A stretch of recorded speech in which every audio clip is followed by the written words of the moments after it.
He claimed her unborn child in front of a silent saloon, but no one knew why. A chair scraped hard across the wooden floor as his voice cut through the room, low and steady. Whiskey stung the air. Every eye turned. She stood frozen, her fingers still caught in a stranger's grip, until he spoke again, closer now, boots thudding slow against the boards. "It's mine." The man let go. The room didn't breathe, and she didn't deny it. "Follow the story and tell me. What would you have done in her place?" The wind came early that day, rolling across Dry Creek like it had somewhere better to be. It carried dust from the hills and laid it over everything. Porches, hats, window ledges, even the tin sign outside Miller's General Store that creaked every time the gusts picked up. Nora Bell Hayes stepped onto the main road with a wicker basket hooked over her arm, damp linens folded inside. The sun sat high but dull, blurred behind a thin veil of grit. Her boots left shallow prints that the wind erased almost as soon as they formed. A man standing by the hitching post stopped talking when she passed. Not mid-sentence, mid-word. The woman beside him followed his gaze, then lowered hers quickly, as if she'd touched something hot. Nora kept walking. The bell over the door at Miller's rang once as she pushed inside. It rang again when the clerk, young, nervous, hair parted too neat, stepped around the counter and moved to the door. He didn't say anything, just held it open. For a moment, the two of them stood there. The smell of flour and tobacco hung between them. "Not today," he muttered, eyes on the floorboards. Nora adjusted the basket on her arm. The damp cloth inside cooled her wrist. She nodded once and stepped back out into the dust. The bell didn't ring that time. Across the street, two women stood close together beneath a striped awning. One leaned in, whispering behind her gloved hand. The other didn't bother hiding it. Her eyes moved, slow and deliberate, stopping at Nora's waist. Nora's dress hung the same as it always had. Still, the glance lingered. "Shame," one of them said, not quite under her breath. Nora walked on. The church door was open. It usually was this hour. Quiet inside. Cooler too. She paused at the threshold, letting the wind pass her before stepping in. A row of women sat near the front. One of them shifted. Just enough. Her skirt pulled inward, leaving a space where Nora might have sat. Nora didn't take it. She moved to the back instead, resting her basket on the last pew. The wood creaked under her weight. A few heads turned. No one spoke. She stayed only a minute, long enough for the silence to settle. Outside again, the wind had picked up. A scrap of newspaper tumbled past her boots, catching against the fence post before lifting again.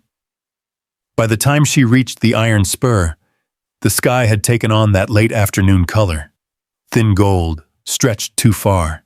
Hank Dorsey stood in the doorway, one hand braced against the frame, a toothpick working slow between his teeth. He didn't smile when he saw her. "You're early," he said. Nora set the basket down beside the steps. "Thought I'd help with the washing." Hank glanced past her, down the street. A wagon rolled by, driver staring straight ahead like he hadn't seen her at all. Hank lowered his voice. "Might be best you skip tonight." Nora looked at him.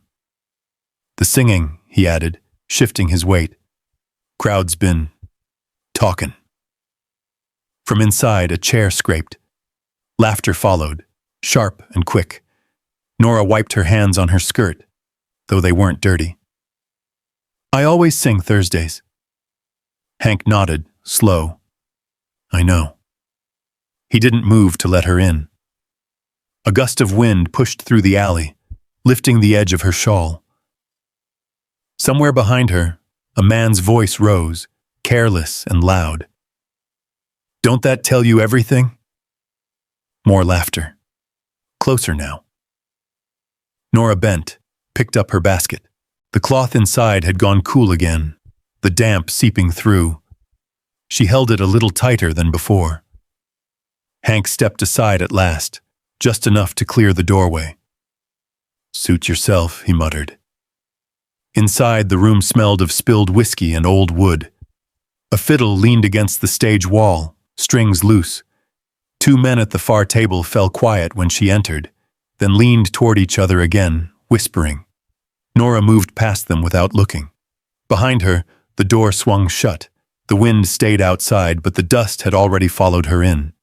She set the basket down near the back wall and stood there a moment, hands resting on the rim. The room hummed low with voices that never quite reached her directly, like they circled instead, always just out of reach. Someone laughed again. Nora didn't turn. She reached into the basket, took out the first piece of cloth, and began to fold it again, though it had already been folded twice. Outside, the wind kept moving, carrying the same story from one end of Dry Creek to the other, faster than any horse could ride. And by the time the sun dipped lower behind the ridge, there wasn't a soul in town who hadn't heard it. Not one. The wind didn't settle when the sun went down. It only changed direction, slipping through the cracks of the iron spur and stirring the smoke above the lamps.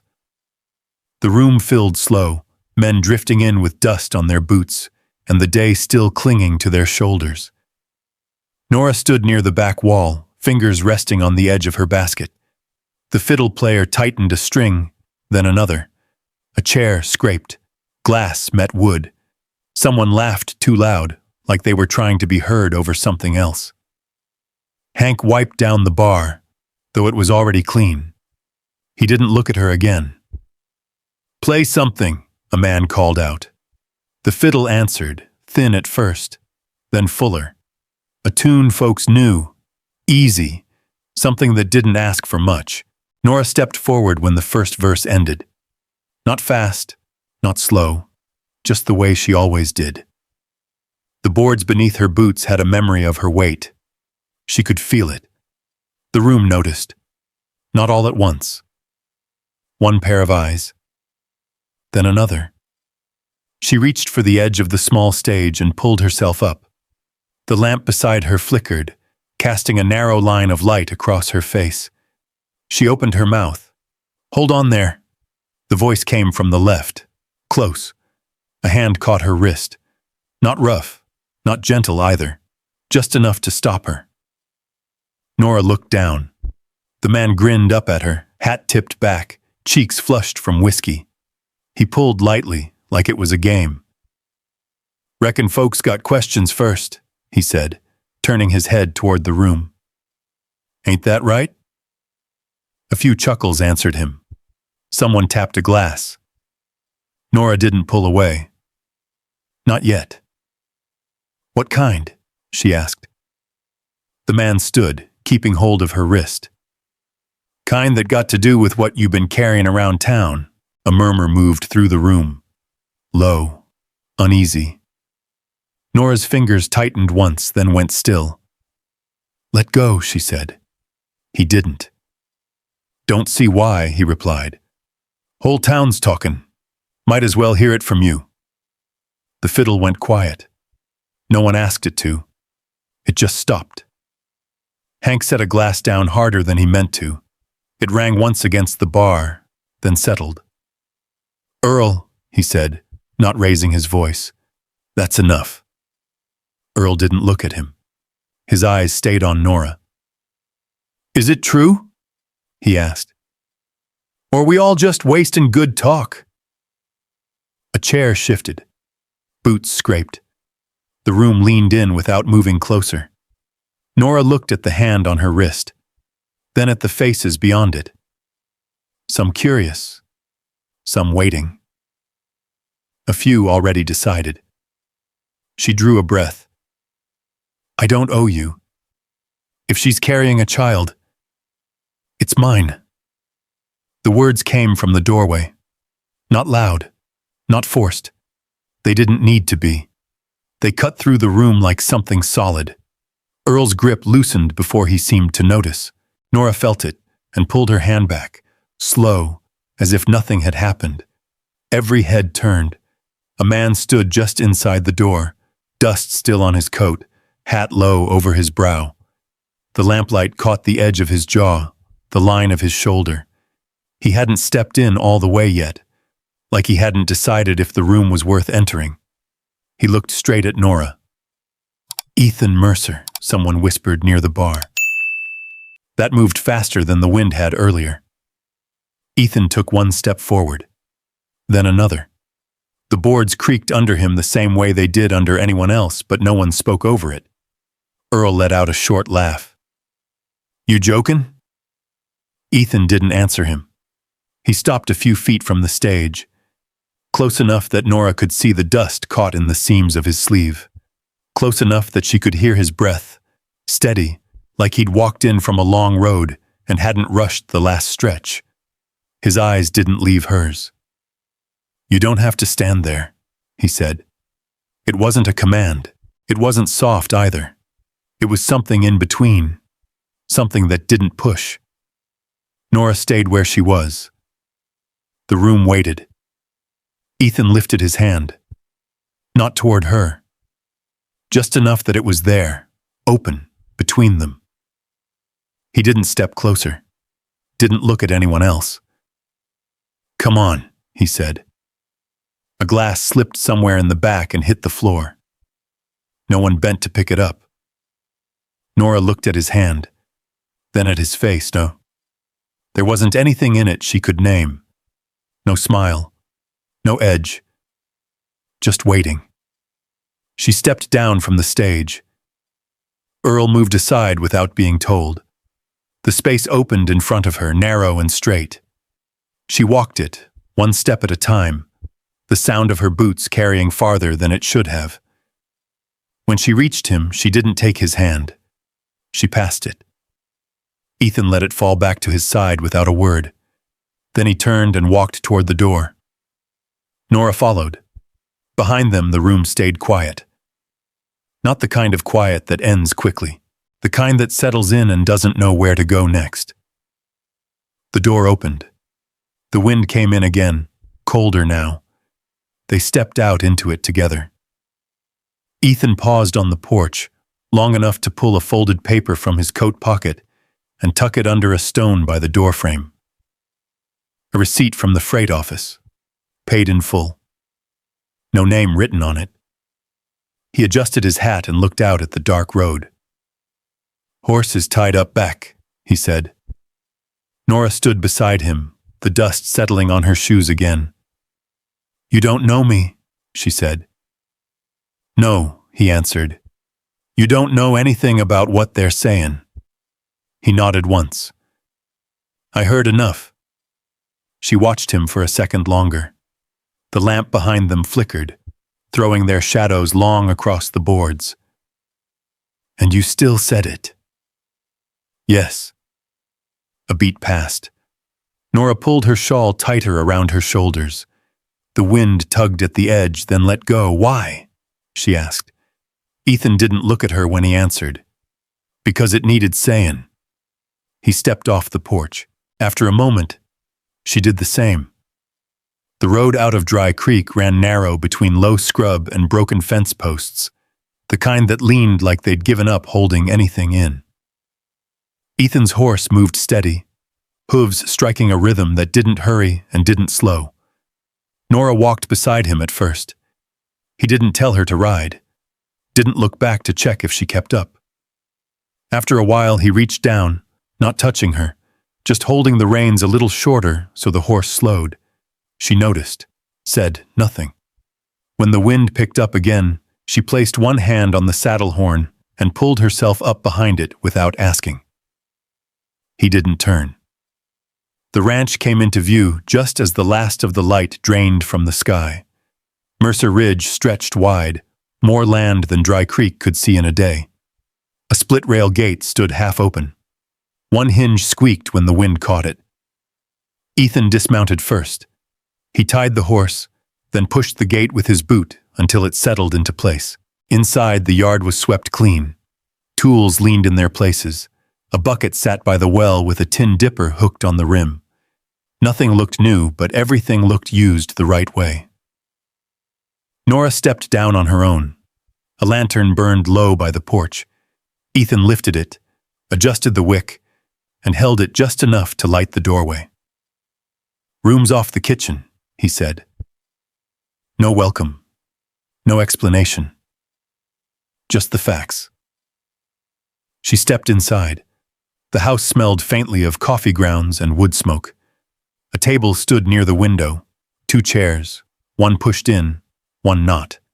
A folded ledger sat open, a pencil resting across the page. Ethan set the lantern down and moved past her, not brushing her shoulder, though there was little space to spare. He opened a door with 2 knuckles, then stepped aside. "Bed's made," he said. "Water's in the basin." Nora looked in. The room was small but kept. A quilt, clean. A chair with a mended back. A nail in the wall with a spare shawl hanging from it. She turned back. "You don't lock your doors?" she asked. Ethan shook his head once. "Not out here." A pause settled. From outside, a horse shifted in the corral. Leather creaked. The wind pressed against the boards, then moved on. "You don't ask questions?" she said. "Not tonight." He crossed to the stove, poured water from a kettle into a tin cup, and set it on the table. Then he pulled another cup down, rinsed it once, and did the same. He left both there. Nora stepped into the small room and set her basket down. She didn't close the door all the way, just enough that it stayed open an inch. The next morning came colder than the night had promised.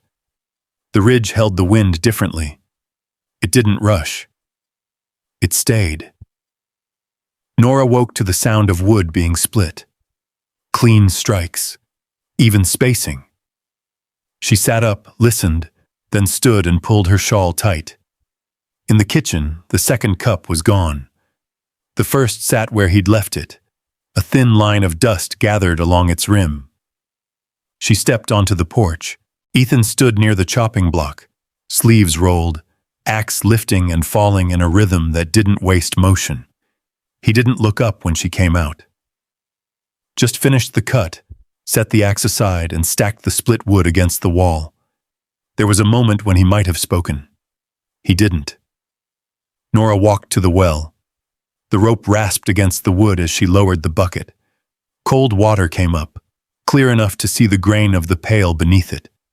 She poured some into the basin, washed her hands, then her face with Huss. When she turned, he had already gone back inside. By mid-morning, the hands started talking. 2 men near the corral leaned close, voices low but not low enough. "He's lost his sense," one said. "Or he's found trouble," the other answered. Nora carried a stack of folded cloth past them. Neither stopped her. Neither greeted her. She set the cloth on the line and pinned it, 1 piece at a time. The wind pulled at the edges, testing each pin. Near noon, a rider came up the road. Sheriff Luke Braddock didn't hurry his horse. He never did. He rode like a man who expected the ground to wait for him. Ethan stepped out before the horse reached the gate. The 2 men spoke without raising their voices. Nora couldn't hear the words. She didn't try to. She watched the sheriff's hand rest on the horn of his saddle, watched Ethan's stay loose at his sing. After a minute, the sheriff tipped his hat. Not polite, not rude, just enough. He turned his horse and rode back the way he came. The wind picked up again after he left. That afternoon, Nora went inside to set the table. 2 plates, 2 forks. She paused, then added a third and took it away again. A paper lay folded beneath the ledger. She hadn't seen it the night before. She didn't touch it at first, just looked. The edge of a signature showed through the crease. Several, maybe. Ink pressed harder in some places than others. She slid it open. Names. More than she expected. A line at the bottom left blank. She folded it back the way she found it. When Ethan came in, she didn't ask. She set the plates down. He pulled a chair out, then another, leaving space between them. They ate without speaking. At one point, he reached for the salt and stopped, noticing it was already near her hand. He pulled back. She slid it across anyway. Their fingers didn't touch. Later, when the lamps were out and the house had settled into its quiet, Nora stood in the doorway of her room. She looked down the hall. Ethan's door stood open, just like hers. A lantern burned low inside, casting a narrow band of light across the floor. He sat at the table, back to her, pencil moving slow over the ledger. She watched for a moment. Then she pushed her door a little wider. Not all the way. Just enough. The morning came with a dry chill that didn't belong to Arizona. It settled in the boards, in the metal latch on the gate, in the cup left on the table overnight. By noon, word had already reached the ridge. They didn't ride up this time. They gathered in town. Ethan folded the ledger shut, set the pencil across it, and stood. He didn't say where he was going. He didn't ask if she'd come. Nora tied her shawl and stepped out ahead of him. Dry Creek looked smaller in daylight. Or maybe it was the way people stood in clusters now, not moving much, just waiting. The same men from the saloon, the same women from the awning, the same eyes. Sheriff Luke Braddock stood near the well, one hand resting on a folded paper, the other hooked in his belt. He didn't raise his voice when Nora and Ethan walked into the open space. He didn't need to. "Let's clear this up," he said. The wind shifted. Dust moved low along the ground, brushing boots and hems. Sheriff Braddock looked straight at Nora. "No doctor's record," he went on. "No midwife's word. Nothing signed. Nothing seen." He lifted the paper once, then let it fall back against his palm. "She's not carrying a child." It didn't land all at once. It moved through the crowd, changing shape as it went. A man near the hitching post let out a short breath. A woman by the well lowered her hand from her mouth. Then the voices came. So it was a lie. Whole time. Made fools of us. Nora didn't turn her head. She stood where she was, the sound passing over her like wind over dry grass. Ethan said nothing. Sheriff Braddock shifted his weight, letting the silence stretch just long enough.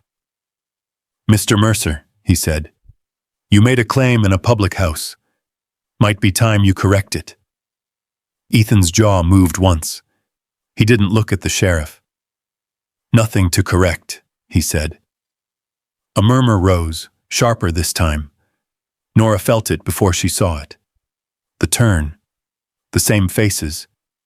Different angle. She stepped back. No one stopped her. The edge of the crowd opened just enough for her to pass through. She didn't hurry. Didn't slow. The dust clung to the hem of her dress as she crossed the street and kept walking. No one followed. Not at first. By the time the sun dropped behind the ridge, the ranch sat the same as it had that morning. Gate half set, bucket by the well, the line of cloth still moving with the wind. Nora didn't go inside. She walked past the porch, past the corral, down the narrow path that led to the dry creek bed. Stones shifted under her boots. A brittle branch snapped somewhere to her right. The creek held no water this time of year. Just a shallow cut through the land, edges worn smooth from seasons that had passed. She stepped down into it and stood there. The air felt different away from the house, quieter, like it didn't carry voices as far. She didn't hear him come up behind her. "You left before I could. Why did you lie?" She didn't turn. The question sat between them. Ethan stopped a few feet back, close enough that his shadow reached her boots. Not close enough to touch. For a moment he didn't answer. A hawk circled high above, cutting across the pale sky. "Because no one stood up the last time," he said. Nora's hand tightened around the edge of her shawl. He didn't go on, didn't fill the space. The wind moved along the creek bed, lifting a thin line of dust and setting it down again. "There was someone," he added after a while. Didn't matter what was said. Folks decided anyway. Nora closed her eyes once, then opened them again. "And you couldn't stop it," she said. Ethan didn't answer. He didn't need to. The silence carried the rest. Nora looked down at the ground, at the line her boot had drawn without her noticing. She dragged it once more, then stilled it. "They'll say worse now," she said. "They already are." Another pause. "You don't have to stay," he said. "Never did." She let out a breath that wasn't quite a laugh. "You made sure of that." He shifted his weight. Gravel moved under his heel. "I made a claim," he said, "not a chain." Nora turned then, not fast, just enough to see him fully. The light had dropped lower, cutting his face into shadow and gold. His hands hung at his sides, open, empty. She searched his face like there might be something written there she hadn't seen before. There wasn't. Just the same steady line, the same quiet. She looked away first, back toward the ridge, toward the house, then down at the creek bed. Her foot moved, one step up the slope, then another. She didn't look back to see if he followed, but she slowed. Just enough. The square in Dry Creek filled before noon. Not loud, not restless. Just people arriving, one by one, as if something had already been decided, and they were there to witness it. Sheriff Luke Braddock stood near the well again, the same place as before, boots planted like he meant to stay there all day. The paper was back in his hand, folded once, creased harder this time. Ethan stepped into the open first. Nora followed, a pace behind, not hiding, not rushing to catch up. The wind moved through the posts and rails, carrying the dry smell of wood and sun. Someone coughed. Someone else shifted weight from one foot to the other. "Mr. Mercer," the sheriff said, voice level, "we're not here for stories. You made a statement. It's time you set it right." Ethan didn't answer. He looked at Nora. Only for a second. Then he faced forward again. "You can stay out of this," he said quietly. Nora shook her head once. "No," she said. She stepped past him. The movement was small, but it changed the way the crowd stood. Heads tilted, eyes followed. She stopped in the open space where the dust had been worn flat by years of boots. The same place Earl had pulled her the night before. The same place the room had waited for her to fall quiet. She didn't. "You needed a lie," she said, voice steady, carrying just enough to decide what I was. No one answered. A wagon creaked somewhere behind the line of people. A horse flicked its tail. Nora kept her eyes forward. "You didn't ask," she went on. "You didn't wait. You just filled in what you didn't know." A woman near the edge of the crowd lowered her gaze. Another looked toward the ground, then back up again. Sheriff Braddock's jaw tightened. "That's enough," he said. "We're talking about order here, about what's proper." Nora turned her head slightly. "Proper," she repeated. The word sat there a moment. Like papers being signed before anyone's seen them? She nodded once toward the sheet in his hand. A murmur moved through the crowd. Softer this time. Curious. The sheriff didn't move. "It's a petition," he said. "Nothing more." "For what?"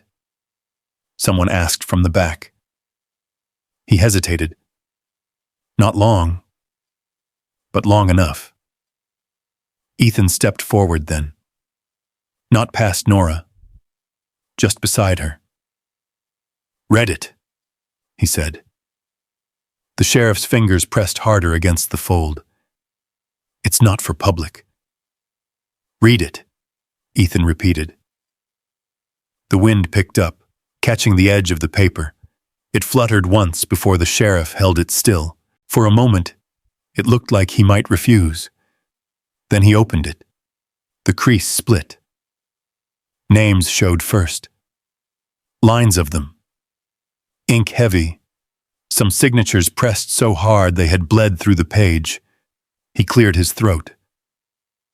"Request for review," he read. "Concerning land use and transfer of ownership under..." He stopped. The words didn't carry the way they had before. "Under what?" the same voice asked. The sheriff folded the paper again. "That's enough," he said. But it wasn't. The space had shifted. People were looking at the paper now. Not at Nora. At the edges. The signatures. The way it had been held back. "Who asked for it?" someone said. No answer. Ethan didn't raise his voice. "You did," he said. Sheriff Braddock's eyes flicked once. Not at Ethan. At the crowd. "It's my job to keep this town in order." "By moving people out of it?" Nora asked. He didn't look at her. The silence stretched. Not empty. Waiting. Then a woman stepped forward. Slow. Careful. Mrs. Hale, the one who had pulled her skirt away in the church. "I didn't sign that," she said. Another voice followed. "Neither did I." A man near the hitching post shook his head. "I thought it was about water rights." The sheriff's grip tightened. "It's all connected," he said. "You wouldn't understand." "No," Nora said. "We do." She didn't raise her voice. Didn't need to. The wind dropped for a moment, like it had moved on to somewhere else. No one clapped. No one cheered. But no one stepped back either. Sheriff Braddock folded the paper smaller this time. Once. Twice. Then he turned. "Fine," he said. "Have it your way." He walked out of the square without looking back. The space he left didn't close right away. People stayed where they were, looking at each other, at Nora, at Ethan. Then one by one they began to move, not toward them, just away. The square emptied the same way it had filled, quiet, thoughtful. Nora stood there until the last wagon rolled past. Then she turned. Ethan hadn't moved. "You don't have to stay," he said. The same words as before. Different now. The dust settled around their boots. The road back to the ridge stretched open, pale and long. Nora reached up and untied the knot at her wrist. The cloth fell loose into her hand, the same one she'd carried through town, through the saloon, through the creek. She looked at it once, then set it down on the edge of the well. She didn't take it with her. Ethan watched, but didn't speak. "You can ride?" he said. She shook her head. "Not yet." They walked out of Dry Creek together. No one called after them. The wind followed for a while, then faded. By the time they reached Mercer Ridge, the light had softened. The gate creaked once as Ethan pushed it open. The same sound as before. Inside, nothing had changed. The bucket still sat by the well. The line still held the last piece of cloth. The door still stood open. Nora stepped onto the porch and paused. Inside, the table held 2 cups. She picked one up, turned it once in her hand, set it back. The room felt different, not quieter. Just hers. The next morning, the wind came again. Lighter this time. Nora stepped outside with a strip of white cloth. Not large, just enough to catch. She tied it to the porch rail. It moved with the breeze. Not wild, not still. Ethan stood a few steps back, hands resting at his sides. He didn't ask what it meant. She didn't explain. They watched it a moment. Then she turned and went inside. The door stayed open. "Do you want me to continue?" There's something about a door left open in a place like that. It doesn't ask you to stay. It doesn't beg you to come back. It just waits. Maybe you've stood in a place like Nora did, where people decided who you were before you ever got the chance to speak, where leaving felt easier than explaining, and staying felt heavier than walking away. And maybe, like her, you wondered what it would take to stand still long enough for the truth to catch up. It wasn't the town that changed that day. Not really. The wind still carried dust. Folks still talked. But something quieter shifted. A woman stopped shrinking herself to fit a story that wasn't hers. And a man chose to stand beside her without trying to own the ground she stood on. Sometimes love doesn't arrive as a promise. Sometimes it shows up as space, as patience, as someone who doesn't reach for you, but doesn't step away either. If you've ever had to choose between leaving and being seen, you know how heavy that moment can feel. Tell me, would you have stayed? There are more stories like this waiting just beyond the next horizon. Stories about people who lost their way, and the quiet roads that led them back. If you feel something in that, you're always welcome to ride along a little farther.